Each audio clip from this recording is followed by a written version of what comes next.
ശരിക്കും ഈ ഒരു പാമ്പ് ഇങ്ങനെ തള്ളിയിട്ടതാണോ, ആരെങ്കിലും തള്ളിയിട്ടതാണോ? അത് കുറച്ചൊക്കെ തള്ളിയിടലും കുറച്ചൊക്കെ നമ്മുടെ കയ്യിരിപ്പിന്റെ എല്ലാം കയ്യിരിപ്പിന്റെ ഗുണമായിരുന്നു. പിന്നെ അപ്പടെ അമ്മ പ്രവർത്തിച്ചില്ലേന്ന് എനിക്കറിയാം. ഇല്ല ആ സമയത്തൊന്നും അമ്മ അടുത്തില്ല.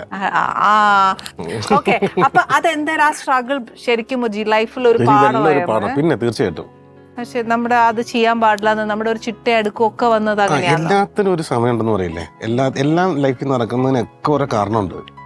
തമ്പുരാൻ ഓരോന്നും പഠിപ്പിച്ചോണ്ടിരിക്കുക, അല്ലാതെ ഓരോന്നും അങ്ങനെയാ. അപ്പൊ അത് എന്റെ ലൈഫിൽ ഞാൻ ഇപ്പോഴാണ് അത് മനസ്സിലാക്കിക്കൊണ്ടിരിക്കുന്നത്. അപ്പൊ അതുകൊണ്ട് എനിക്ക് കഴിഞ്ഞു പോയതിനൊക്കെ ഓർത്തിട്ട് ഇപ്പൊ അതെനിക്ക് ഭയങ്കര അസറ്റാണ്.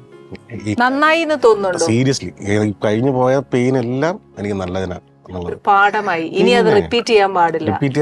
എന്തോരം ആൾക്കാരെ പഠിക്കാൻ പറ്റി, എന്തോരം സിറ്റുവേഷൻസ് പഠിക്കാൻ പറ്റി, എങ്ങനെ അത് നിപ്പില് താന്നു പോണ അവസ്ഥയിൽ കടലിലേക്ക് മുങ്ങിപ്പോണ അവസ്ഥ എന്നൊക്കെ ഉണ്ടല്ലോ. അങ്ങനത്തെ അവസ്ഥ എന്നിട്ട് ഫസ്റ്റ് അമ്മ വയ്യാണ്ടാവുന്ന സമയത്താണ് ഞാൻ ഫസ്റ്റ് പെട്ടു പോണത്, ലോക്കായി പോണത്. അത് ആ സമയത്ത് എൻ്റെ കൂടെ ഉണ്ടായിരുന്നത് കൈലേഷനും മണിക്കുട്ടനാണ്. അമ്മ രണ്ടുപേരാണ് ആ ഹോസ്പിറ്റലിലേക്ക്, അമ്മക്ക് അറ്റാക്കാണ്, അത് ലിസിയിലേക്ക് കൊണ്ടുവരാന്ന് പറഞ്ഞ സമയത്ത് എനിക്ക് എന്ത് ചെയ്യുമെന്ന് അറിയില്ലാത്തൊരവസ്ഥ. എൻ്റെ അമ്മ ഒരിക്കലും മരിക്കില്ല അങ്ങനെ വിശ്വസിക്കുന്ന ആൾക്കാരാണല്ലോ നമ്മളൊക്കെ. സത്യം. ദൈവം ഇനി എന്ത് ചെയ്യും, വാട്ട് നെക്സ്റ്റ് എന്നുള്ള ചിന്ത വന്ന് നോക്കുമ്പോൾ അപ്പനാണെങ്കിലും ഭയങ്കരമായിട്ട് ടെൻഷനായി ആകെ കഴിഞ്ഞു പോയി.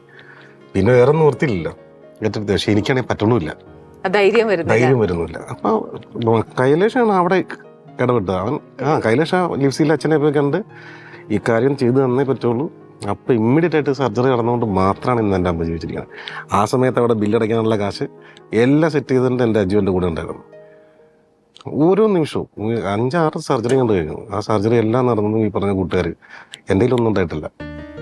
ശരിക്കും സൗഹൃദം ഭയങ്കര ഒരു ബലല്ലേ. ഈ അത്രയും വർഷം വരെ എന്നെ പിടിച്ചു നിർത്തിയത് അമ്മരാ. ബന്ധങ്ങളെക്കാട്ടിലും ഏറ്റവും കൂടുതൽ ഫ്രണ്ട്സ് ആണ് നമുക്ക് ഏറ്റവും കൂടുതൽ സപ്പോർട്ട് എന്ന് പറയും. അധികം പേര് വേണ്ടേ ചെയ്യും, 1-2 പേര് മതി. അത് ഏറ്റവും സിൻസിയർ ആയാൽ മതി. അജു എന്നെ വിളിച്ചിട്ട് ശരിക്കും പറഞ്ഞു ഞാൻ ഒരു 10-40 ദിവസങ്ങളായിട്ടുണ്ടാവും. ഇപ്പൊ ഒരു മെസ്സേജ് അയച്ചപ്പോൾ റിപ്ലൈ ഇല്ല.